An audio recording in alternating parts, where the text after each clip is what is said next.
Psalm 78, a Maskil of Asaph. Give ear, O my people, to my teaching. Incline your ears to the words of my mouth. I will open my mouth in a parable. I will utter dark sayings from of old, things that we have heard and known, that our ancestors have told us. We will not hide them from their children. We will tell to the coming generation the glorious deeds of the Lord and his might, and the wonders that he has done. He established a decree in Jacob and appointed a law in Israel, which he commanded our ancestors to teach to their children, that the next generation might know them, the children yet unborn, and rise up and tell them to their children, so that they should set their hope in God and not forget the works of God, but keep his commandments, and that they should not be like their ancestors, a stubborn and rebellious generation, a generation whose heart was not steadfast, whose spirit was not faithful to God. The Ephraimites, armed with the bow, turned back on the day of battle. They did not keep God's covenant, but refused to walk according to his law. They forgot what he had done and the miracles that he had shown them. In the sight of their ancestors, he worked marvels in the land of Egypt, in the fields of Zoan. He divided the sea and let them pass through it, and made the waters stand like a heap. In the daytime he led them with a cloud, and all night long with a fiery light. He split rocks open in the wilderness and gave them drink abundantly as from the deep. He made streams come out of the rock and caused waters to flow down like rivers. Yet they sinned still more against him, rebelling against the Most High in the desert.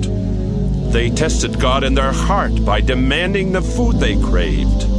They spoke against God, saying, "Can God spread a table in the wilderness? Even though he struck the rocks so that water gushed out and torrents overflowed, can he also give bread or provide meat for his people?" Therefore, when the Lord heard, he was full of rage. A fire was kindled against Jacob. His anger mounted against Israel, because they had no faith in God and did not trust his saving power. Yet he commanded the skies above and opened the doors of heaven. He rained down on them manna to eat and gave them the grain of heaven. Mortals ate of the bread of angels. He sent them food in abundance. He caused the east wind to blow in the heavens, and by his power he led out the south wind. He rained flesh upon them like dust, winged birds like the sand of the seas. He let them fall within their camp, all around their dwellings. And they ate, and were well filled, for he gave them what they craved. But before they had satisfied their craving, while the food was still in their mouths, the anger of God rose against them, and he killed the strongest of them, and laid low the flower of Israel. In spite of all this, they still sinned. They did not believe in his wonders. So he made their days vanish like a breath, and their years in terror. When he killed them, they sought for him. They repented and sought God earnestly.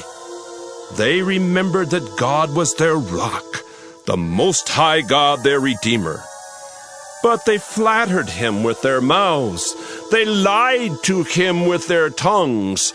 Their heart was not steadfast toward him. They were not true to his covenant.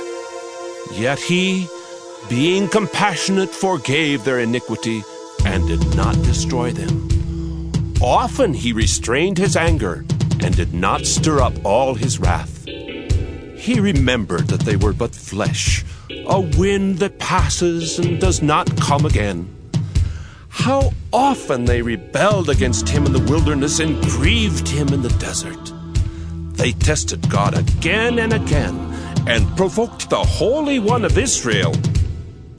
They did not keep in mind his power, or the day when he redeemed them from the foe, when he displayed his signs in Egypt and his miracles in the fields of Zoan. He turned their rivers to blood, so that they could not drink of their streams. He sent among them swarms of flies which devoured them, and frogs which destroyed them. He gave their crops to the caterpillar, and the fruit of their labor to the locust. He destroyed their vines with hail, and their sycamores with frost. He gave over their cattle to the hail, and their flocks to thunderbolts. He let loose on them his fierce anger, wrath, indignation, and distress, a company of destroying angels. He made a path for his anger. He did not spare them from death, but gave their lives over to the plague. He struck all the firstborn in Egypt, the first issue of their strength in the tents of Ham. Then he led out his people like sheep, and guided them in the wilderness like a flock. He led them in safety, so that they were not afraid. But the sea overwhelmed their enemies, and he brought them to his holy hill, to the mountain that his right hand had won. He drove out nations before them. He apportioned them for a possession, and settled the tribes of Israel in their tents. Yet they tested the Most High God, and rebelled against him. They did not observe his decrees, but turned away and were faithless like their ancestors. They twisted like a treacherous bow. For they provoked him to anger with their high places. They moved him to jealousy with their idols. When God heard, he was full of wrath, and he utterly rejected Israel. He abandoned his dwelling at Shiloh, the tent where he dwelt among mortals, and delivered his power to captivity, his glory to the hand of the foe. He gave his people to the sword, and vented his wrath on his heritage. Fire devoured their young men, and their girls had no marriage song. Their priests fell by the sword, and their widows made no lamentation. Then the Lord awoke as from sleep, like a warrior shouting because of wine. He put his adversaries to rout. He put them to everlasting disgrace. He rejected the tent of Joseph. He did not choose the tribe of Ephraim, but he chose the tribe of Judah, Mount Zion, which he loves. He built his sanctuary like the high heavens, like the earth which he has founded forever.